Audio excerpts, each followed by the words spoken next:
I mean, if this is what you really want, then show me is it what you really want.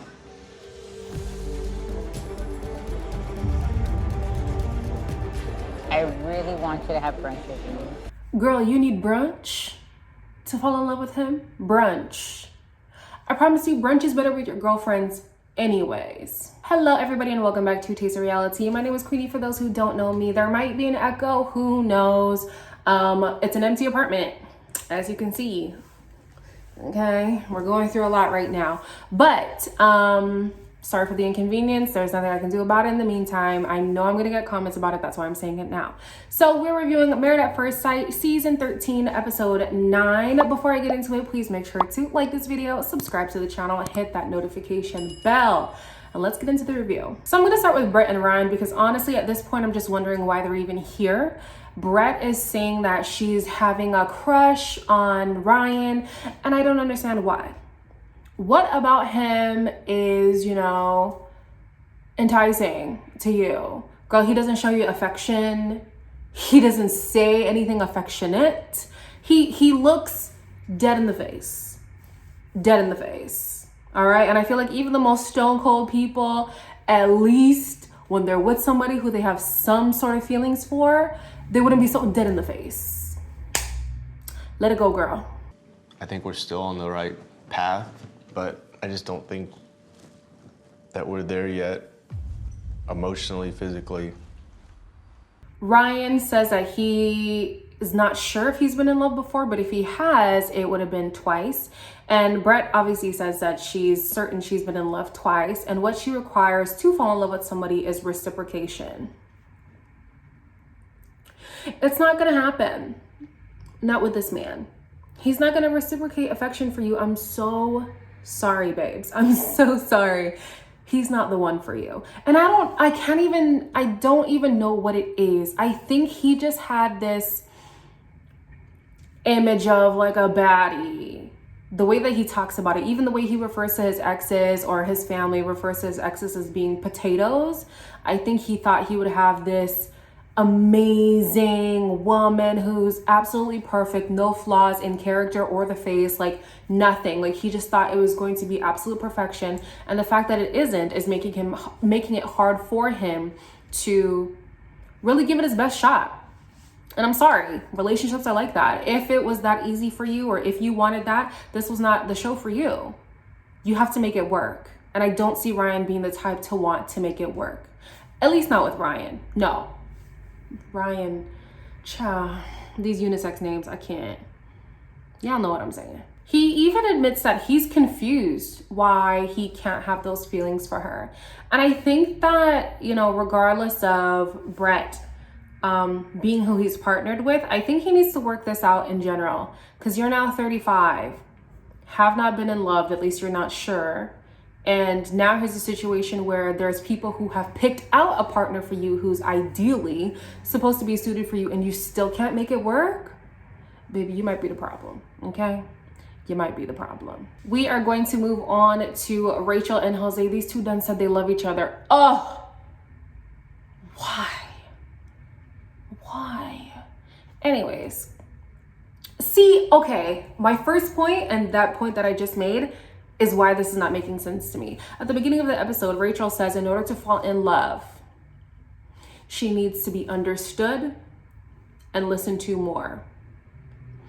You're telling me in a span of a couple days that happened? And she did say it was spur of the moment, it just came out, they were sitting on the couch and it just happened. But man, you laid out the requirements that you needed in order to be in love with someone, have not received them, and still professed your love for him.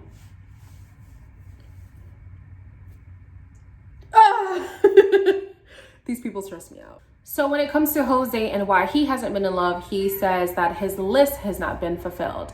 I'm so tired of these lists. He has a list, Bao has a list, Johnny has a list, friggin' Zach has a list, and there's nothing wrong with lists.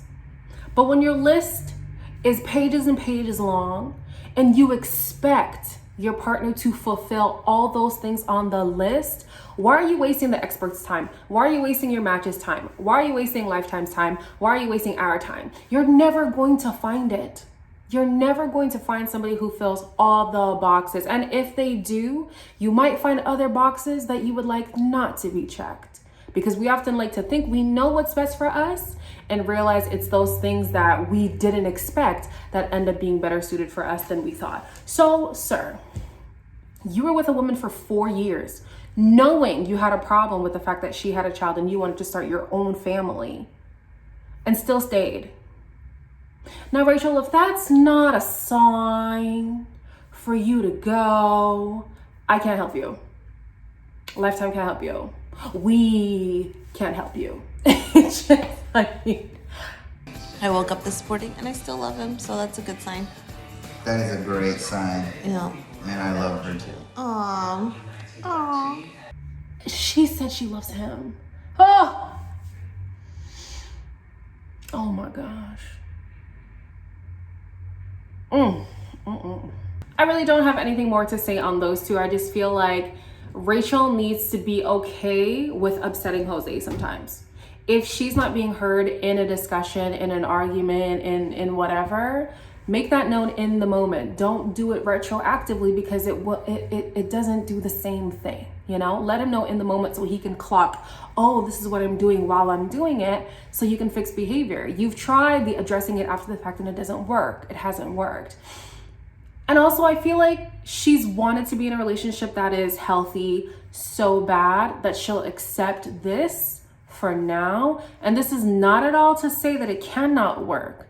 I'm just saying right now, I think they're too deep and they're missing a lot of indicators on whether or not this relationship will actually be fruitful. That's my opinion. Up next, we have Johnny and Bao. And if you would have told me that Johnny would be the one irking my last nerve and I would be on Bao's side, I would have called you a liar. At the beginning of the season, it really seemed like Johnny would be the one who's open, ready, and all that stuff. And Bao was the one with too many stipulations in order to, make this successful. But it seems it's the other way around. Johnny finds every excuse to have a problem with Bao. So I was going to talk about the date, but let's start from the beginning. Johnny says that he never expected marriage to be hard. I guess I never expected it to be this hard. I thought we were gonna be really smooth sailing until we hit a hardship. I didn't expect it to come so fast. So you married a stranger. And even though you knew her in the past, we are all very different people than who we were in university, okay? She's not the same woman. She's a stranger. And it was at first sight. What about this made you think this was going to be easy? In their exercise, they talk about sex and where he learned sex from, and he learned it from hentai. Anime porn. Oh gosh, is this going to get flagged now? Johnny, look, Johnny's out here flagging my damn video. Cartoon sex? That's how you learned about sex? It makes sense why he has these misconstrued ideas of love, sex, and relationships, because you were learning from a fantasy, babes. It's not real. Later in the same conversation, Johnny is saying that he's upset that Bao is making assumptions of how he will react in certain situations, but Johnny hasn't given Bao a reason to trust his words nor his actions. You say one thing and then, it ends up being a problem. Even in this episode, who caught him saying, oh, I love Happy Bao? You love Happy Bao? The same Bao who you thought was childish? The same Bao who you said, what was the words that he said? Basically that he's not attracted to that behavior, but you like Happy Bao. See, your words and your actions don't align, sir, okay? They did consummate the marriage, which, great, that's happy and all, but I felt like it's a Band-Aid. I feel like it's a Band-Aid. He sets up a date for the two of them, and he gets upset at the date because Bao is taking the painting too seriously. Let the girl want the painting to look how she wants to make it. It's not like she blew it up and was like, oh, I don't even want to do this anymore because it's not coming out right. No, she was like, you know what? I'm going to try my best. Okay, try my best because I'm invested in this painting. It's her painting. Let her want to paint it the way she wants it painted. And after that, they had a cute little moment hugging, looking at their paintings together. It was a great masterpiece. Johnny, what's your problem? Johnny's gotta go. Oh my gosh. I did not think he would piss me off this much, but it's clear that however he's been taught love and relationships to be was, what's the word, convoluted? Sure, let's put a big word in there. I don't even know if it applies, but let's put it in there. Convoluted. All right? It's giving, I want the fantasy, and unfortunately, fantasies either don't exist or it takes effort in order to create them, okay? Every love story, as amazing it may seem, has its challenges, and you have to be willing to face them head on and willing to see what you want to actually work through that's worth working through. You're creating problems that aren't really problems, Johnny, and we're tired. Very, very tired. The next couple on the list is, what's these people's name? Zach and Michaela. First of all, what is this analogy? Boy, shut up. And then the third bee comes along and stings me. And so now I'm like, well, it's time for me to get up from this tree because I want to read this book. And I swear I'm trying to under this tree, but like the bees won't let me. I need you to get to the point. And unfortunately, he reached the wrong point. The point is not that you two have different ways of resolving conflict. Though that is true, that is not the actual issue between y'all. The actual issue is the unwillingness to make this commitment work or to make a commitment to making this work. And here's why I say that, okay? If you guys were committed to making it work, even though you have different ways of resolving conflict, you would sit down and see, okay, this is how you resolve it. Here's where I can meet you in the middle. This is how I resolve it. Here's how you can meet me in the middle. And we can make this work even though we have different ways of resolving conflict. I have friends where some of them retreat, some of them want to handle it head on. But we're committed to making this relationship work. So even if I know they're a retreater and I might want to face it head on, I'm gonna let them have that time to process. And I'm gonna let them come when they're ready to come. And then we can have a conversation that is healthy. This relationship is volatile. It's very volatile. And I realized too, like she stays cussing. He cusses too, but like, that's another thing that does not help with their conflict. Why do you always have to use profanity? I get it, you're angry, but that doesn't help. So yeah, yes, they have different ways of resolving conflict, but they also are not seeing how much they need to be committed to making it work, to understanding each other, to seeing each other's perspective, to just take a break, pause, and come back to it.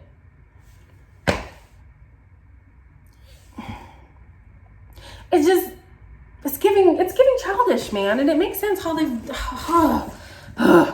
so frustrated with that. Continue on with my frustration. Zach has never been in love because nobody has measured up to his list of relationship demands.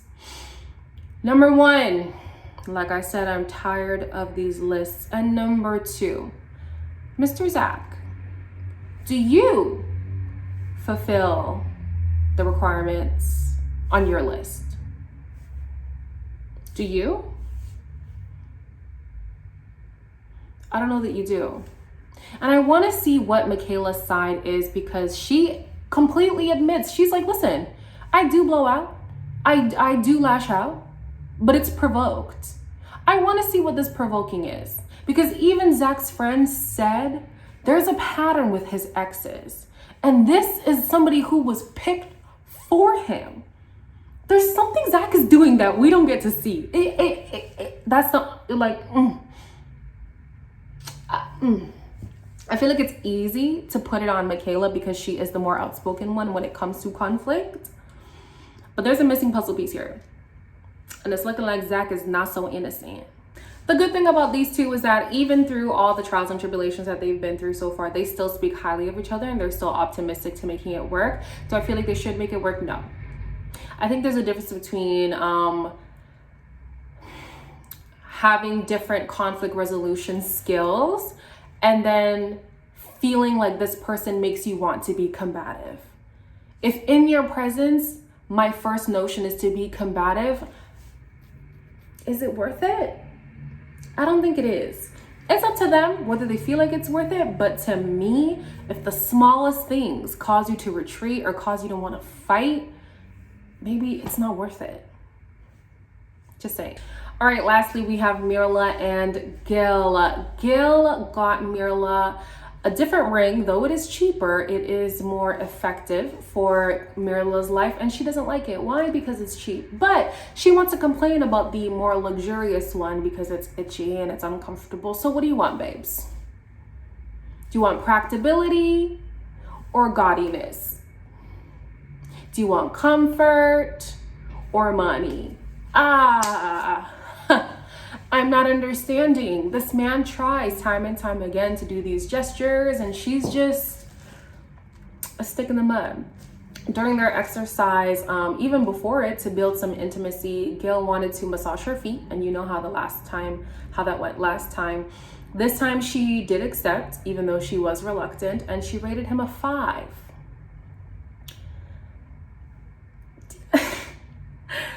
I think what annoys me the most about Michaela, and it sucks because she is kind of growing on me, is that she's missing Gil. She doesn't see Gil. She wants to see a husband who she has outlined should look like, but she's not seeing Gil. The things that he's doing, the things that he's saying, the affection that he wants to show her, she doesn't even get to appreciate it because it's not what she envisioned in her mind. And therefore, this man goes completely unnoticed when he's doing the things that you might appreciate if you took a second to acknowledge them. You know? I don't want to just be if I was just a silhouette here, I don't want you to just be happy just because you got a ring on your finger and that silhouette has a ring on her finger. I want to feel wanted. That's basically what it is. So, yeah, she's irritating me in that sense, and I'm just like, Michaela, I get it. You want the finer things in life, but can you appreciate regular stuff? Michaela just wants a husband, not him as a husband. She wants a husband. The one who's gonna post up on Instagram with her, the one who's gonna go on these dates and look, like some cute candy arm candy, child. Some arm candy, and it's getting to him. I think it's really getting to him. He can lay off the jabs and stuff, even though I know that that's how they communicate. I think he should try to be a little bit more affectionate, and if even that is not working, then call it. I say call it. I don't know if Michaela is worth all of this work, is why I don't know that she is, to be honest. If she's unwilling to see you and the attempts that you're making, what else can you do? You can't fake it. This is you, and she's not accepting you for you. Have her go find somebody else. Don't think these two will work either, to be honest. Unless she changes her mindset, I just don't see it working. Anyways, that is all for this week. Next week looks like Rachel is saying some things, but as this week proved, they love to chop and screw and make something seem like it's something that it's not. Okay, so I'm not even gonna get hyped for the next episode because it could all just be a farce. But until then, as always, like, comment, share, and subscribe, and I'll see you next week.